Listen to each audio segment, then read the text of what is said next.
জন্য একটা আমল করবেন, ইনশাআল্লাহ একটা আমলের বিনিময়ে দুনিয়ার সমস্ত এই জাদুটোনা, বান বা ব্ল্যাক ম্যাজিক থেকে আল্লাহ আপনাকে রক্ষা করবে। আলহামদুলিল্লাহ। এই আমল আপনারা বেকে জানেন সবাই কি? জাদুটোনা করা এটা আরেকটা বড় কবিরা গুনাহ। জাদুটোনা করা, বান মারা, ব্ল্যাক ম্যাজিক আছে না নাই? হ্যাঁ, ব্ল্যাক ম্যাজিক, জাদু, এটা এখন এই আধুনিক বিশ্বে এই বিষয়টা এখন ক্লিয়ার, স্পষ্ট।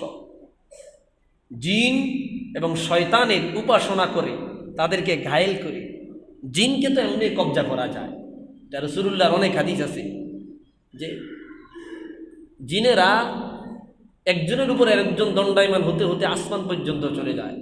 আসমানে ফেরেশতাদের মধ্যে আল্লাহর পক্ষ থেকে কি কথাবার্তা হয়েছে এগুলা কান লাগায় শুই না, দুনিয়া আইসা কাহেন জাদুকরদের কাছে বর্ণনা করে।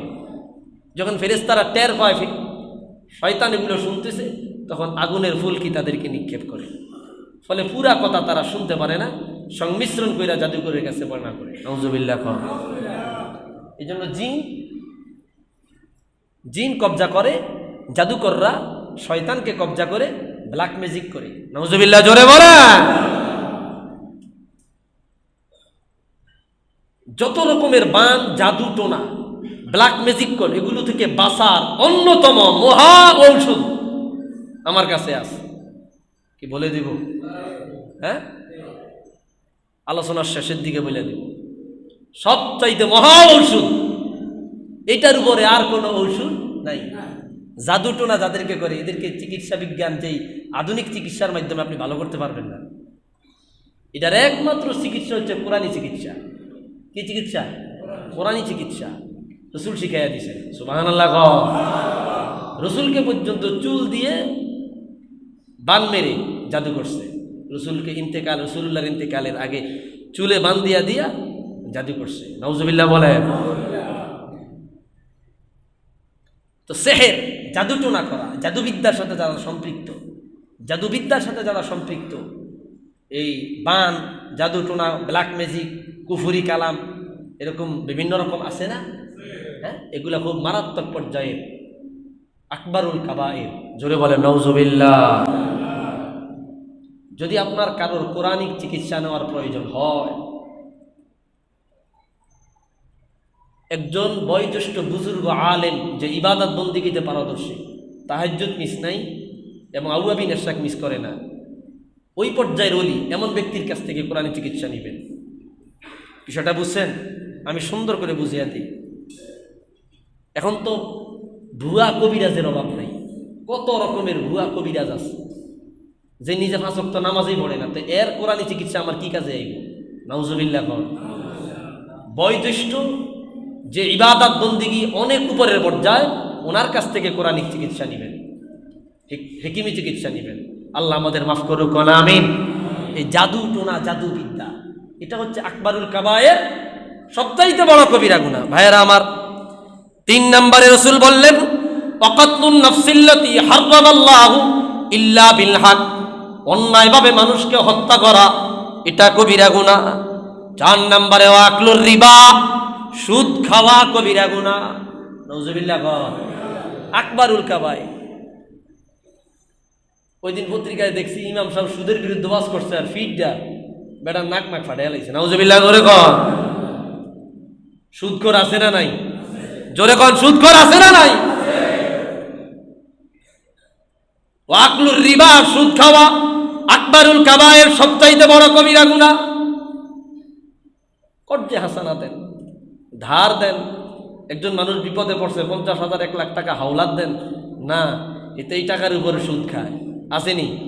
আবার মাথার মধ্যে টুপি লাগায় সিজদাও দেয়, আছে না? না, হ্যাঁ। ঈদের দিন ঈদের কাতারও সবার সামনে, রোজাও বেগুন রাহে, আসেনি? আবার মোল্লারে দাওয়াত দিয়েও খাওয়া, এরকম আছে না? না। আকলুর রিবা, সুদ খাওয়া আকবারুল কাবায়ের, সবচাইতে বড় কবিরা গুনাহ। ভাইরা আমার, সুদ বর্জন করুন, টাকা পয়সা থাকলে হালাল ভাবে ব্যবসা করুন। আহাল্লাল্লাহুল বাইআ ওয়া হাররামার রিবা, আল্লাহ সুদকে হারাম বানাইলো, ব্যবসাকে হালাল বানাইছে, ব্যবসায় লাগান। এরপরে রাসূল বললেন, ওয়া আকলু মালিল ইয়াতীম, অন্যায় একজন এতিমের মাল ভক্ষণ করা, অন্যায়ভাবে এতিমের মাল ভক্ষণ করা। ভাই মারা গেছে, ভাইয়ের সন্তান রেখে গেল, চাচায় সন্তানের এই ভাতিজার সম্পদ আস্তে নিজের নামে করে দেয়। আসেনি? আজকে কথাগুলো একটু তিতা তিতা মনে হইতেছে। ও আকলু মালিল ইয়াতীম, এতিমের মাল নিজের নামে কইরা নেওয়া, এটা আকবারুল কাবায়ের, সবচাইতে বড় কবিরা গুনাহ। ভাইয়েরা আমার, আল্লাহর বিধান পালন করতে পারেন আর না পারেন, অবনত মস্তকে মানতে হবে, অবনত মস্তকে মানতে হবে। যদি গুনাহ হয়ে যায়, অন্যায় হয়ে যায়, স্বীকার করতে হবে। না স্বীকারও করবে না, আবার গুনাহও করবে, এই ধরনের অভ্যাস আমাদের মধ্যে অনেকের মধ্যে আছে। নাউজুবিল্লাহ, জোরে বলে। ভুল হয়ে গেছে, মালিক ক্ষমা করে দাও। তো আকলু মালিল ইয়াতীম, এতিমের মাল ভক্ষণ করা, কোরআন কারিমে আসছে ইয়াকুলুনা ফি বুতুনিহিম নারা, যারা এতিমের মাল ভক্ষণ করে, এতিমের মাল খেয়ে ফেলে, এতিমের মাল আত্মসাৎ করে, তারা তাদের পেটের মধ্যে আগুন ঢুকায়। নাউজুবিল্লাহ। এটা আকবারুল কাবায়ের, বড় ধরনের কবিরা গুনাহ। ভাইরা আমার, এরপরে আরেকটা আছে, এই আরেকটা আছে ওয়াকসফুল মুহসানাতিল মুমিনাতিল গাফিলাত, ওয়াকসফুল মুহসানাতিল মুমিনাতিল গাফিলাত, অন্যায়ভাবে সতী অবলা ভালো নারীদেরকে মিথ্যা অপবাদ দেওয়া। নাউজুবিল্লাহ। অন্যায়ভাবে সতী অবলা ভালো নারীদেরকে মিথ্যা অপবাদ দেওয়া, এটাও একটা আকবারুল কাবায়ের, বড় কবিরা গুনাহ। জোরে বলে নাউজুবিল্লাহ। ভাইরা আমার, আমি বলেছি আপনাদেরকে বলে দেব, আপনারা এই জিনগত সমস্যা, জাদু টোনা বান, এগুলো সত্য। বান মাইরে একজন মানুষকে 1 মাসের মধ্যে মোটা স্বাস্থ্য থেকে এরকম চিকন বানায় না, অতবর আল্লাহর বান্দা দুনিয়ার মায়া ত্যাগ করে। ব্ল্যাক ম্যাজিক বা কালো জাদু, এটা খুবই খারাপ। এগুলা থেকে বাঁচার জন্য একটা আমল করবেন ইনশাআল্লাহ, একটা আমলের বিনিময়ে দুনিয়ার সমস্ত এই জাদু টোনা বান বা ব্ল্যাক ম্যাজিক থেকে আল্লাহ আপনাকে রক্ষা করবে। আলহামদুলিল্লাহ। এই আমল আপনারা বেকে জানেন, সবাই কি কিন্তু গুরুত্ব দেন না। সবাই জানে কিন্তু গুরুত্ব দেয় না। আমি বইলা দেই, সূরা নাস, সূরা ফালাক, সূরা নাস, সূরা ফালাক, সকাল ফজরের পরে 14 বার, মাগরিবের নামাজের পরে 14 বার। ঘরে মা বোন থাকলে তাদেরকে বলে দিবেন, এটা পড়বে, নিজের গায়ে দম করবে, বাচ্চার গায়ে দম দিবে, পানি ফু দিয়া খাওয়াইবে। আর স্বাভাবিকভাবে যদি এই আমল করেন, হুজুরের কাছে যাওয়া লাগবে না। আলহামদুলিল্লাহ। সূরা নাস, সূরা ফালাক তাফসীরে আসছে, তাফসীর ইবনুল আশুর, তাফসীরে ইবনু জারির তবারিতে আসছে, যখন সূরা নাস সূরা ফালাক নাজিল হয়েছে, রাসূলুল্লাহর উপর এই সূরা রাসূল তেলাওয়াত করছে। কুল আউযু বিরাব্বিন নাস, এক আয়াত তেলাওয়াত করছে। চুল দিয়া হুজুরকে বান দিয়া যে সমুদ্রের মধ্যে ওই চুল নিক্ষেপ করা হয়েছে, এটা একটা বর্ণনা। অটোমেটিক একটা বান খুলে গেছে। সুবহানাল্লাহ। আরেক আয়াত পড়েছে, আরেকটা বান খুলে গেছে। সূরা নাস, সূরা ফালাকের প্রত্যেকটা আয়াত পড়ার সাথে সাথে প্রত্যেকটা বান খুলে যায়, হুজুর পরিপূর্ণ সুস্থ হয়ে যায়। সুবহানাল্লাহ।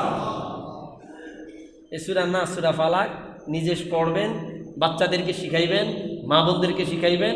ফজরের পরে 14 বার, মাগরিবের পরে 14 বার এই আমলটা করবেন। আল্লাহ তাআলা আমাদের সকলকে কবুল করুক। পড়ি আমিন। ওয়া মা আলাইনা ইল্লাল বালাগ।